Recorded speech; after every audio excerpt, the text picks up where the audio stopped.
generalmente están formando este tipo de conjunto. Es decir, siempre vamos a tener ánodos, vamos a tener cátodos, es decir, partes de la estructura que se comportan como ánodos, partes de la estructura que se comportan como cátodos. Entonces decíamos también que, bueno, ya era necesario tener muy claro el concepto de cátodo y ánodo para no confundirlo tanto en celdas electroquímicas como electrolíticas. Y ahí vimos esa imagen rápidamente donde dijimos, bueno, estamos integrando una celda electroquímica y una celda electrolítica, en la que nosotros estamos viendo aquí, o tratamos de expresar, que la celda electroquímica es la que está aportando la energía para que funcione la celda electrolítica. Pero aquí lo interesante es ver cómo se mueve la corriente.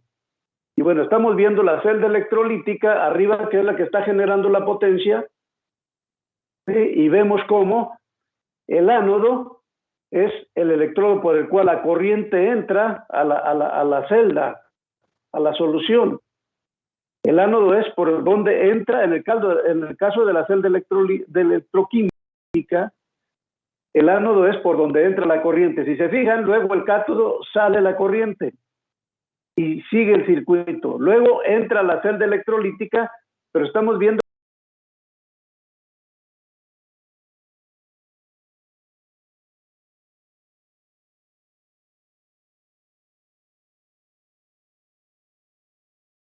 entonces, para nosotros es muy sencillo entonces ya decir que siempre el ánodo va a ser el electrodo por el cual la corriente entra desde el exterior hacia la solución.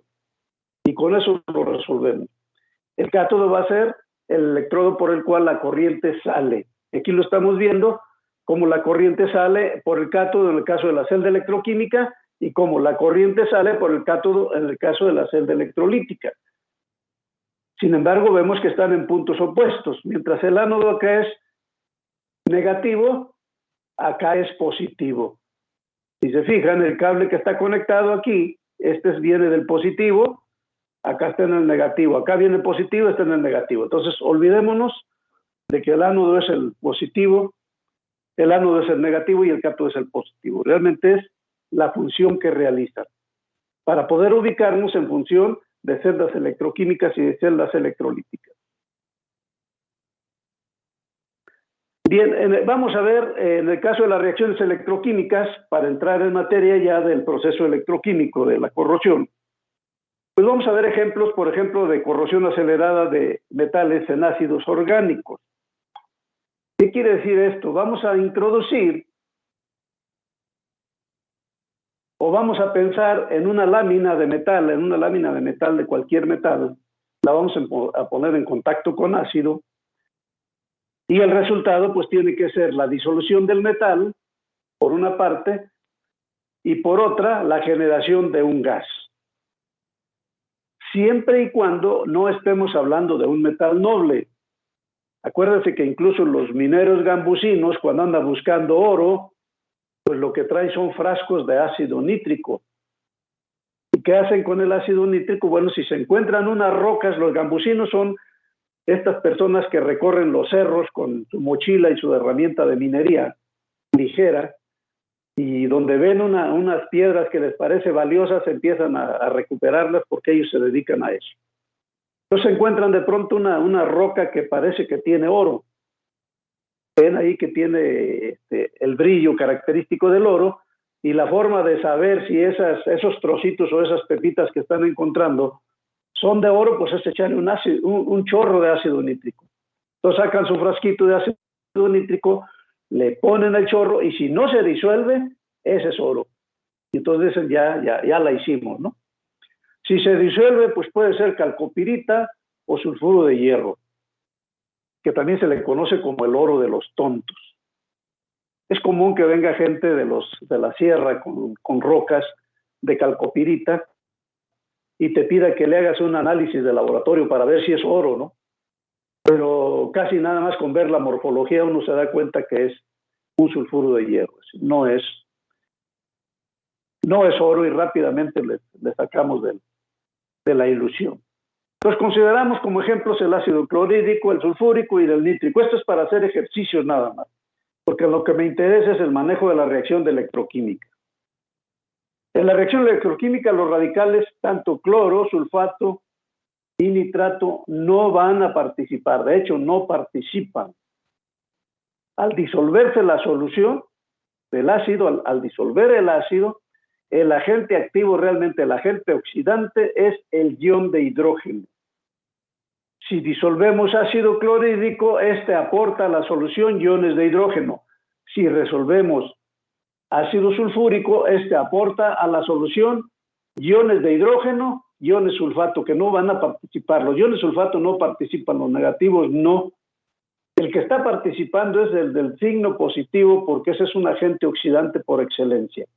¿Por qué? Porque necesita recuperar la carga que estaba compartiendo con el radical y entonces necesita llenar ese hueco y busca electrones. Por eso se convierten en agentes oxidantes muy agresivos. Y en el caso del ácido nítrico también.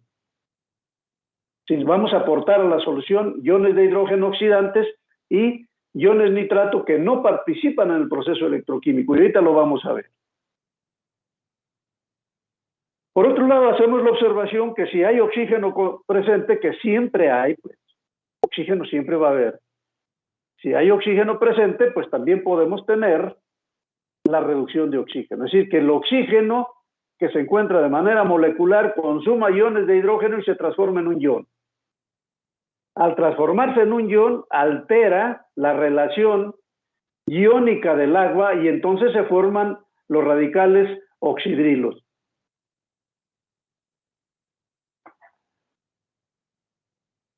¿Ok? Al reducirse el oxígeno, se altera la relación iónica del agua y entonces es cuando viene la formación de los oxidrilos o hidroxilos, dicen algunos.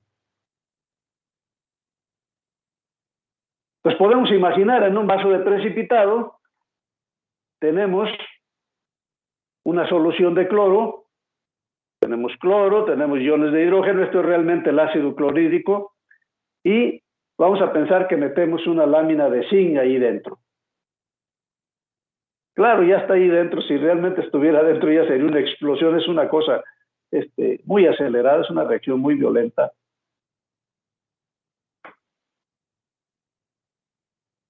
Y acuérdense que en la parte primaria, antes de la flecha, pues tenemos separado el zinc del ácido clorhídrico. Antes de la flecha tenemos separado el zinc. Entonces decimos zinc más ácido clorhídrico, pero están antes de la flecha. Una vez que están aquí, como la condición que estamos poniendo, pues ya están dentro, ya están en el tránsito de la flecha y lo que viene es las consecuencias de estar ahí. ¿Cuáles son las consecuencias de estar ahí? Pues rápidamente va a empezar a disolverse el zinc en iones de zinc. Van a dejar electrones.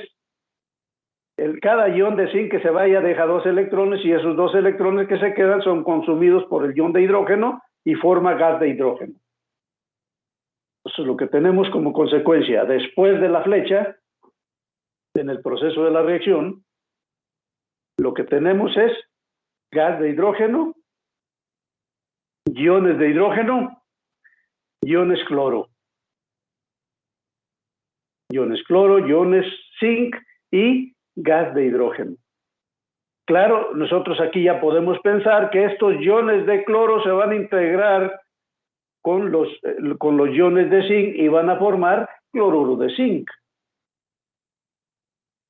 Entonces, si vemos la reacción química, aquí podemos ver tanto el proceso químico como el proceso electroquímico. El proceso químico va a ser así de manera llana. La reacción química es zinc más ácido clorhídrico, nos da cloruro de zinc más gas. Ese es el proceso químico. El proceso electroquímico sería el zinc más iones de hidrógeno nos va a dar iones de zinc más gas. Y en los dos extremos tendríamos que poner la compensación de los electrones que están interviniendo.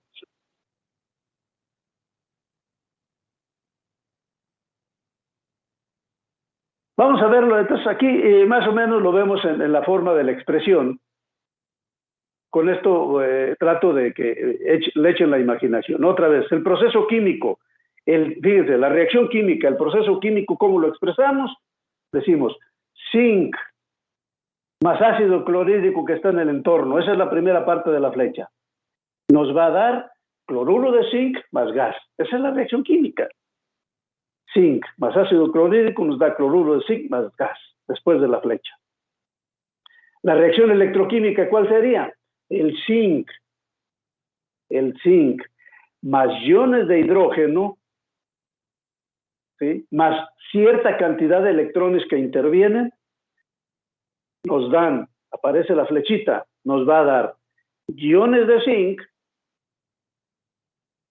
más gas más electrones que intervinieron para poder compensar en las dos partes la reacción. Lo vemos en términos generales ahí. Entonces, si se fijan, estoy separando el proceso en las dos reacciones, que se les llama también medias reacciones hipotéticas, o que son las dos medias reacciones que contempla esta teoría para explicar el proceso electroquímico. Decimos nosotros, bueno, antes de la flecha era metal, después de la flecha es ion metálico, pero generó electrones. Antes de la flecha era metal, después de la flecha es ion. ¿Sale? Y en la segunda parte nos dice, bueno, tenemos entonces un oxidante que está interviniendo. ¿Sí? Entonces, antes de la flecha eran algún elemento oxidante, como este X que estoy poniendo aquí, que consumió los electrones y nos dio un elemento neutralizado. Entonces, ahora lo expresamos así: el metal más el oxidante más cierta cantidad de electrones que intervienen nos da el ion, ¿sí?, el ion más la especie elemental más electrones que intervinieron. Entonces tenemos la expresión electroquímica, que es la sumatoria de estas dos reacciones. Eso lo vieron en química en el proceso redox. Ahora vemos la sumatoria.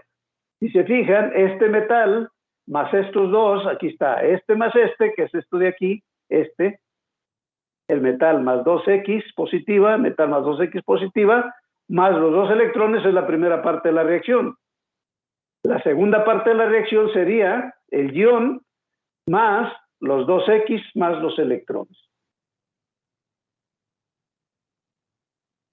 Y entonces tenemos explicada en términos generales la reacción electroquímica en sus dos partes. Esta que es la reacción de oxidación, que también la conocemos como reacción anódica, y que yo digo que también es una reacción de disolución. Entonces, esta roja que está aquí, apréndansela de memoria. Esta yo digo que es la reacción de corrosión por excelencia, es una reacción de oxidación, es una reacción de disolución, y también es una reacción que nos representa un proceso anódico. La otra, por su parte, es un proceso de reducción, un proceso de consumo de electrones, o también es un proceso que nos significa una reducción o algo que se da en un cátodo, o algo que se favorece, un proceso que se favorece en una zona que nosotros conocemos como cátodo. Y vuelvo a insistir, el cátodo no es el que se reduce. El cátodo es el elemento que facilita el proceso de reducción. ¿Quién se reduce? Pues la sustancia que está oxidando a otro.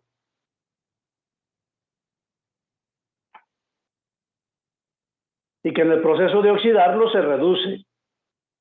El otro, en el proceso de oxidarse, uno en el proceso de oxidarse reduce, el otro en el proceso de reducirse oxida, ¿verdad?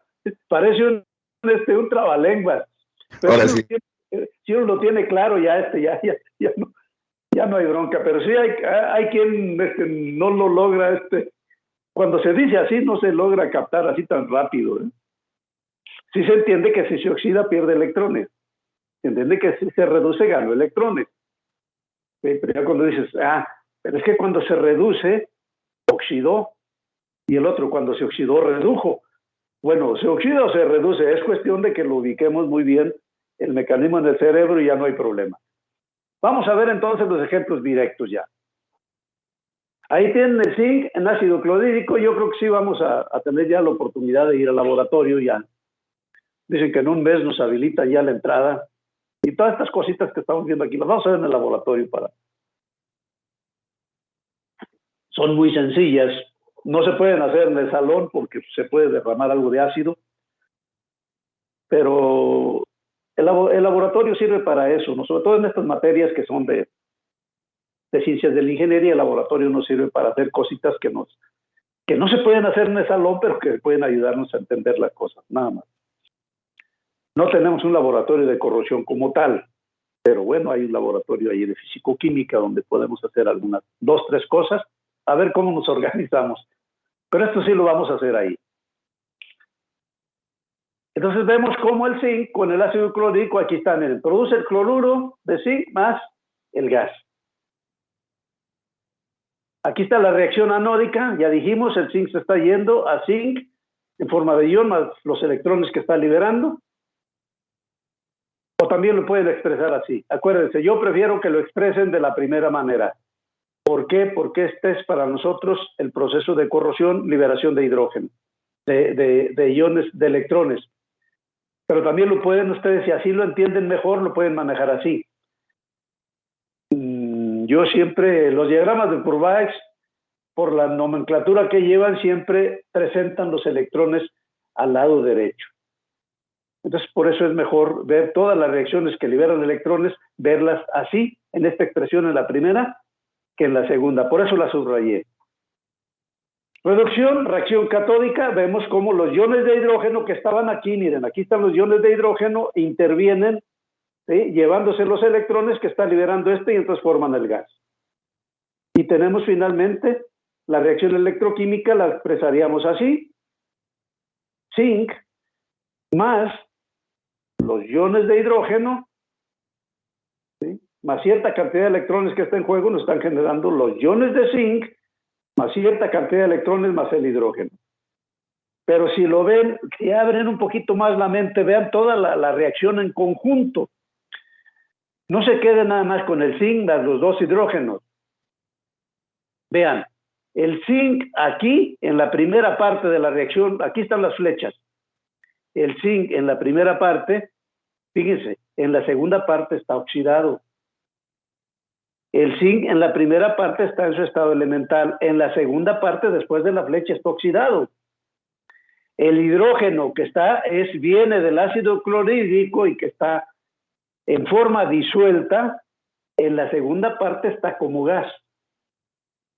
Lo único que pasó es que hubo un intercambio de electrones, de uno que lo cedió, uno que se oxidó para cederlos y uno que oxidó para recibirlos. Uno que se oxidó para ceder los electrones y otro que oxidó para recibirlos. ¿Vale? Este oxidó. Miren, este se oxidó. Este oxidó. Por lo tanto, este está oxidado y este está reducido.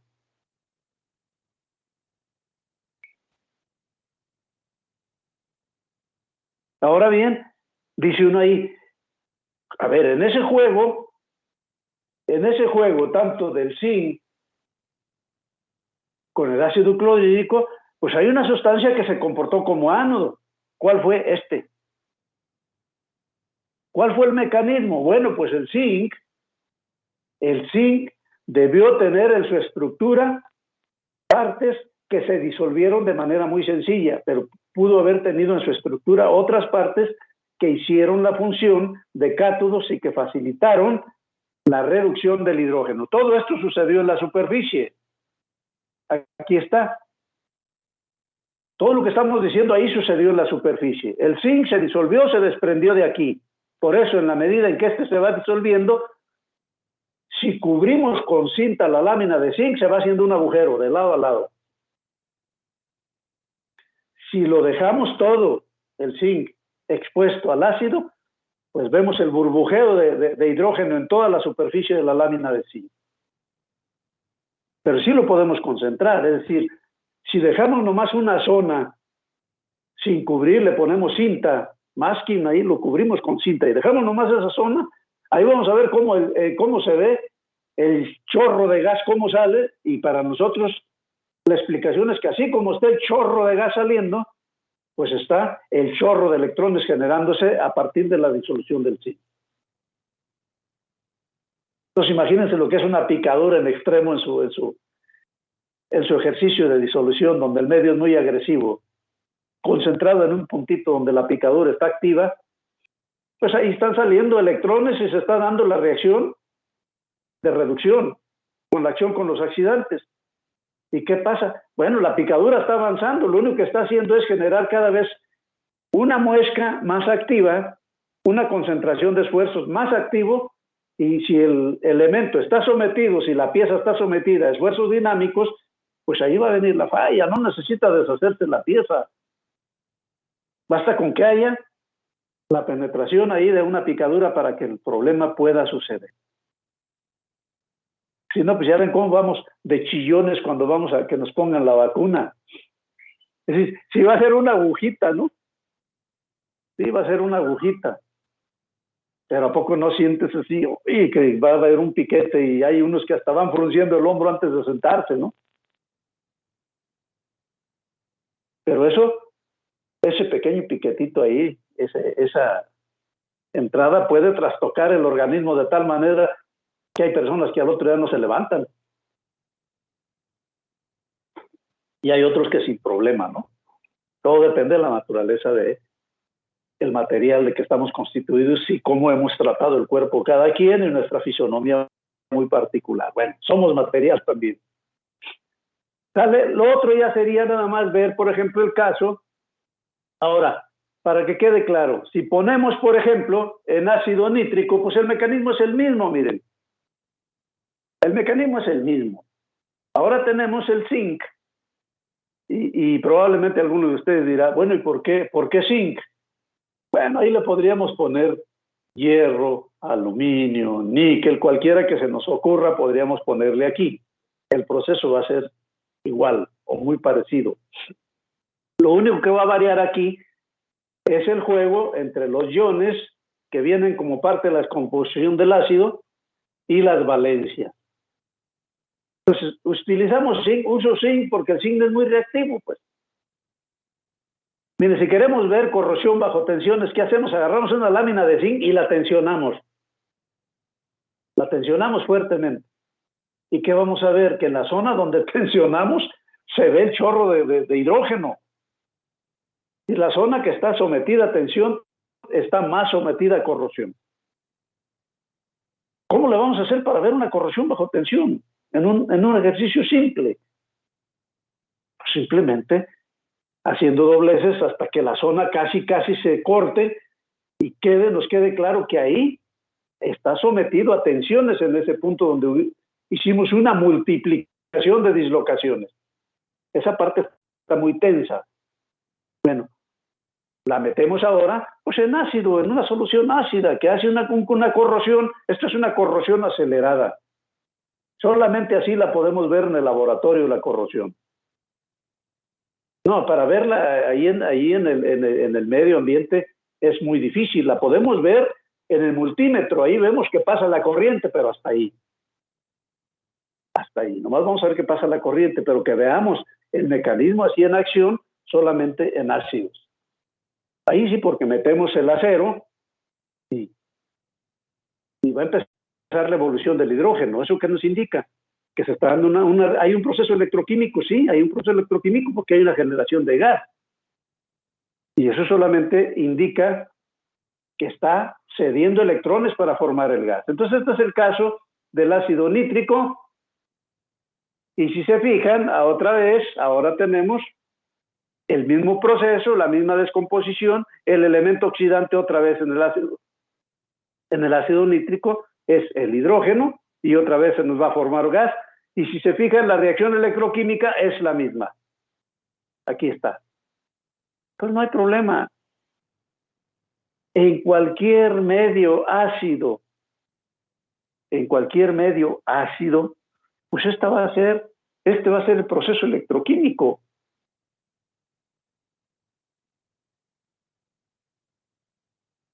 ¿Y qué es un medio ácido? Pues simplemente aquel medio donde hay una concentración de elementos que actúan como oxidantes o bien iones de hidrógeno, principalmente.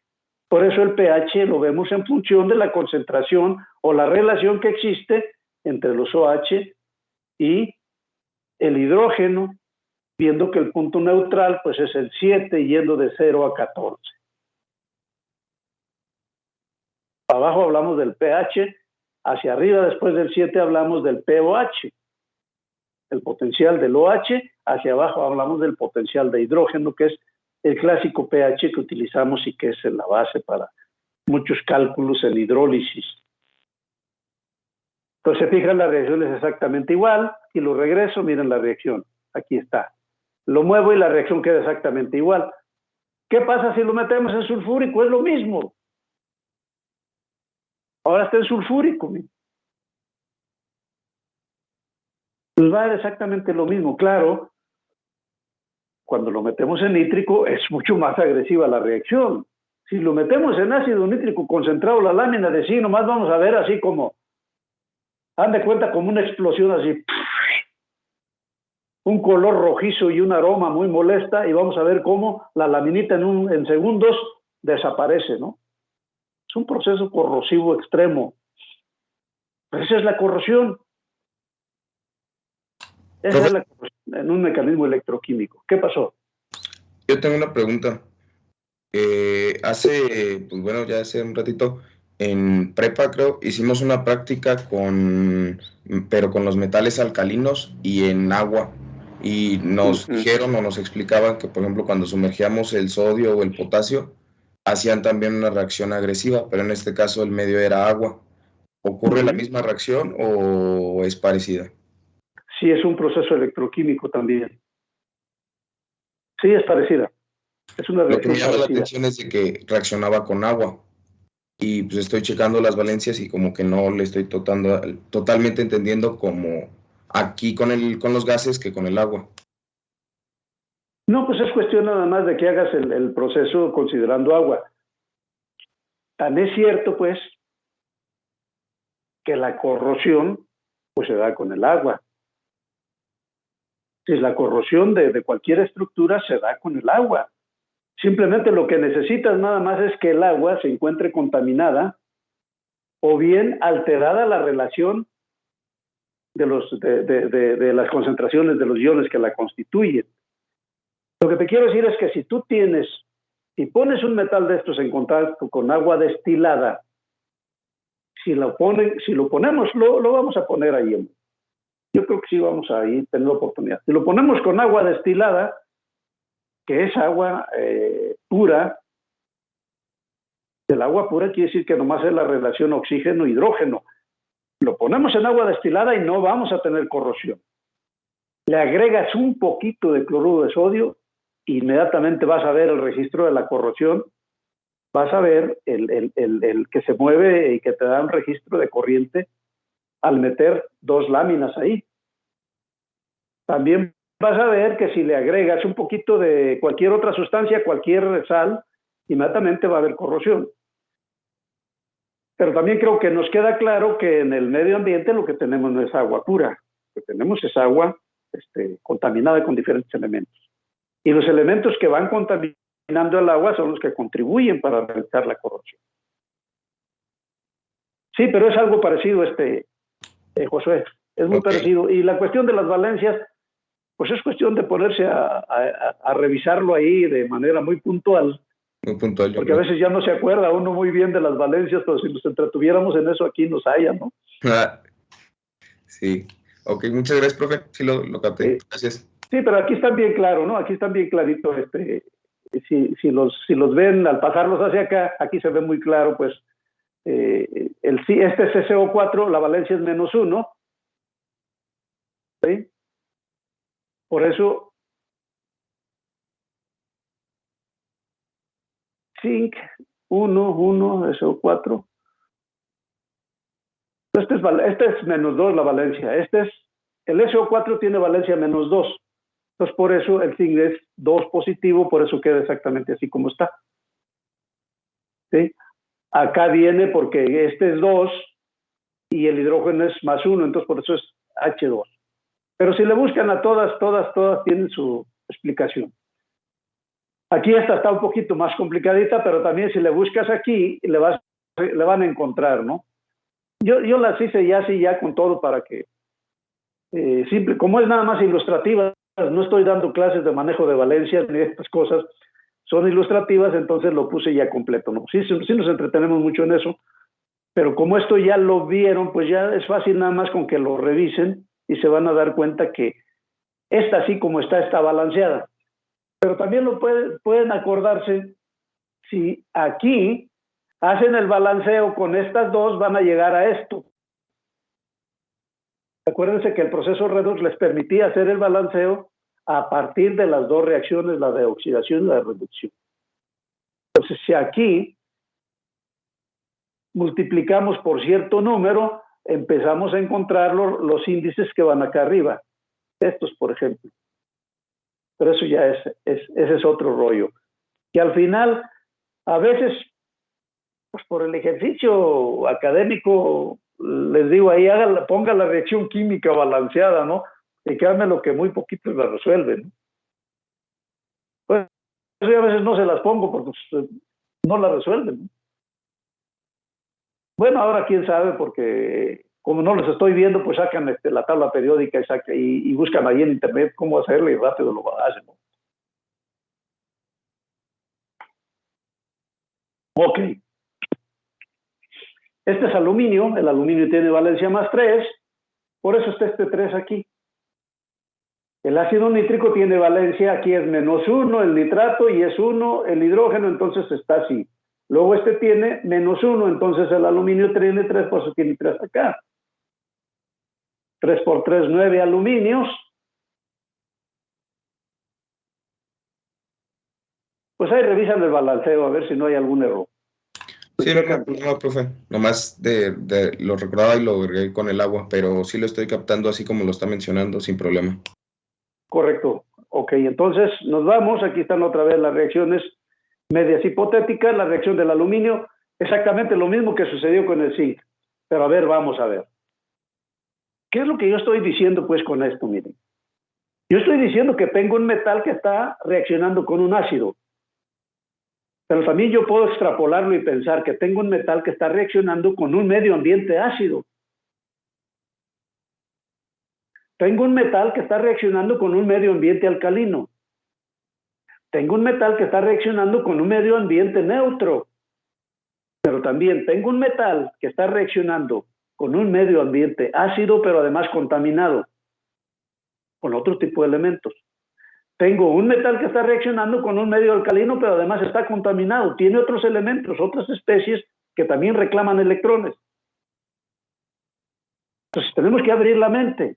Ahora, cuando digo tengo un metal, yo me estoy refiriendo a que pudiera ser un elemento de la aleación. O pudiera ser 2 elementos de la aleación. Ahora, pudieran ser, en el mejor de los casos, fíjense bien, en el mejor de los casos, en toda la superficie de la estructura metálica, de la pieza metálica. Ese sería el mejor de los casos. ¿Vale? Porque ¿cuál es el principio de la reacción del metal con el medio ambiente? La formación de la película. Ese es el principio. El medio ambiente reacciona con el elemento metálico, con la pieza metálica, y el principio fundamental es la formación de la película. Si es en toda la superficie, se forma la película en toda la superficie. Para que la reacción proceda, necesitamos que la película se caiga, se agriete o se perfore. ¿Sí? Pero ahora pensemos en que el proceso se da en un punto localizado. de manera preferencial. Es decir, no solamente se dio en toda la pieza, no, ahora se está dando en un punto específico porque ahí las condiciones se favorecen. ¿Qué quiere decir esto? Que ahí hicimos alguna operación en el proceso metalúrgico que está generando que el material se comporte más en una cierta zona, más anódicamente frente al medio. Esa es una. La otra es que alguna cosa que hicimos en el proceso que tiene que ver con golpes, con soldadura, con sobretensión al remachar, con sobretensión al atornillar. Entonces, eso está generando que ahí haya una acción catódica más fuerte. Y al haber una acción catódica más fuerte, ¿qué hay? ¿Qué pasa en la acción catódica? Se favorece el proceso de reducción. Y entonces quiere decir que ahí vamos a ayudar a facilitar el intercambio de electrones. Pues es un metal. Bueno, yo cuando digo un metal, me estoy refiriendo a un metal que está en una aleación. Ahora, no necesariamente puede ser el metal base. El problema puede ser que sea en alguno de los elementos aleantes el que se está yendo y el que está propiciando el debilitamiento. Nosotros pusimos el elemento aleante con dos propósitos. Fundamentalmente lo pusimos para mejorar las propiedades mecánicas. Y entonces sí podemos pensar lo que puede suceder en una zona donde se está favoreciendo la salida del elemento aleante. Va a perder o va a haber una diferenciación en el comportamiento mecánico, porque se está perdiendo de manera preferencial ahí un elemento que no tendría por qué irse, pero se está yendo. ¿En dónde? ¿Está saliendo de la matriz del grano o se está yendo del límite de grano? O a través del mecanismo del límite de grano. Ok. Bueno, pues ahí está. Cuando vamos al laboratorio de metalografía, lo que nosotros hacemos pues es una corrosión inducida. Le llamamos ataque directo cuando la zona que nosotros queremos revelar es la zona que atacamos. Ahí es un ataque directo. Quiero ver la perlita, bueno, pues ataco la perlita. Como consecuencia, si es perlita y ferrita, aquí estoy poniendo estructuras de aceros, porque pues no tendríamos por qué poner todas las estructuras para explicar algo que es igual en todos los procesos, ¿no? Aquí lo que estamos viendo es que esta es la esencia de las estructuras metálicas. Son policristalinas. ¿Qué quiere decir?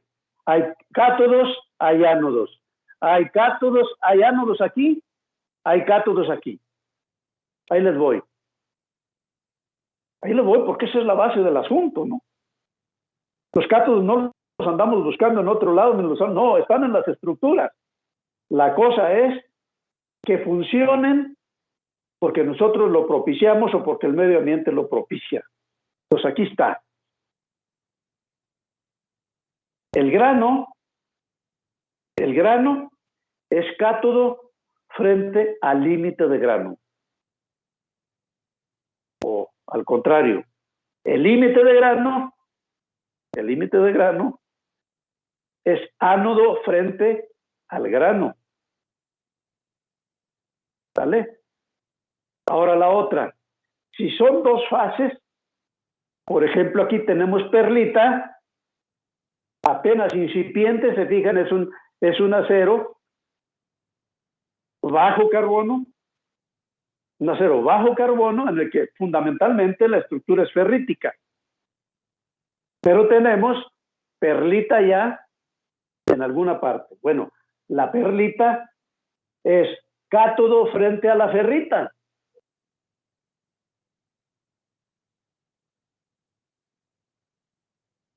Pero ahora venimos acá y tenemos uno que es 100% de perlita. Aquí está, un 1080. Un IC 1080 medio carbono, más o menos por ahí, tenemos 100% perlita. Ahora veámoslo aquí, otra vez. El límite de grano es ánodo frente al grano. Sí, hay una diferencia de energía. La forma de compactación de los átomos es diferente en el límite. Ahí están desordenados. En la parte del seno del grano están ordenados. Hay una fase estructurada. En el límite es un desorden. Hay una diferencia de energía libre. Ahora bien, repito, el límite de grano es ánodo frente al grano, a la estructura del grano en general. Pero aquí tenemos una estructura perlítica. Y ahora resulta que en la estructura perlítica, la perlita está formada por ferrita y cementita. Y resulta que la ferrita es ánodo frente a la cementita.